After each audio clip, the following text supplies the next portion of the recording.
United commercial bank limited UCB থেকে প্রায় ২,০০০ কোটি টাকা লুটপাটের অভিযোগ উঠেছে সাবেক ভূমিমন্ত্রী সাইফুজ্জামান চৌধুরী জাবেদ ও তার পরিবারের বিরুদ্ধে। ব্যাংকটির অভ্যন্তরীণ তদন্তে উঠে এসেছে ঋণের নামে অর্থ বের করে নেওয়া এবং উচ্চমূল্য শেয়ার কেনার মাধ্যমে ব্যাংককে বড় ধরনের ক্ষতির মুখে ফেলা হয়েছে। বিষয়টি নিয়ে বর্তমান পরিচালনা পর্ষদ, দুর্নীতি দমন কমিশন, দুদক এবং বাংলাদেশ ব্যাংকের কাছে অভিযোগ করেছে। ২০১৮ সালে ইউসিবির পরিচালনা পর্ষদ দখলে নেন সাইফুজ্জামান চৌধুরী। তিনি স্ত্রী রুকমিলা জামানকে চেয়ারম্যান এবং ভাই আনিসুজ্জামানকে নির্বাহী কমিটির চেয়ারম্যান এবং চাচাতো ভাই আলমগীর কবির অপুকে উপব্যবস্থাপনা পরিচালক হিসেবে নিয়োগ দেন।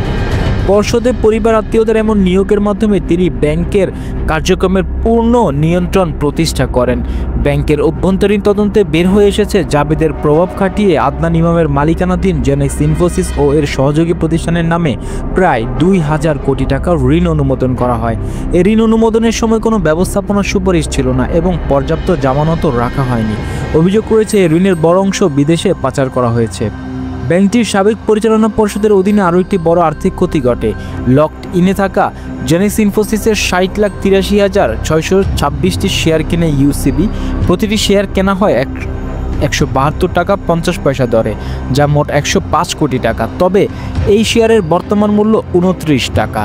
ফলে এই বিনিয়োগ ইউসিবির ক্ষতি হয়ে দাঁড়িয়েছে প্রায় ৮৭ কোটি টাকা। শেয়ার কেনার ক্ষেত্রে কোনো বাজার বিশ্লেষণ বা পরিচালনা পর্যায়ের অনুমোদন ছিল না।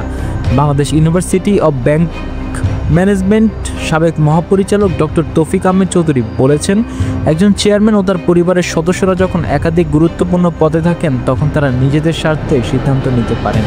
ব্যাংকের বিনিয়োগ সংক্রান্ত সিদ্ধান্তে যথাযথ বিশ্লেষণ ও অনুমোদন প্রক্রিয়া অনুসরণ না করায় ইউসিবির বড় ধরনের আর্থিক ক্ষতি হয়েছে।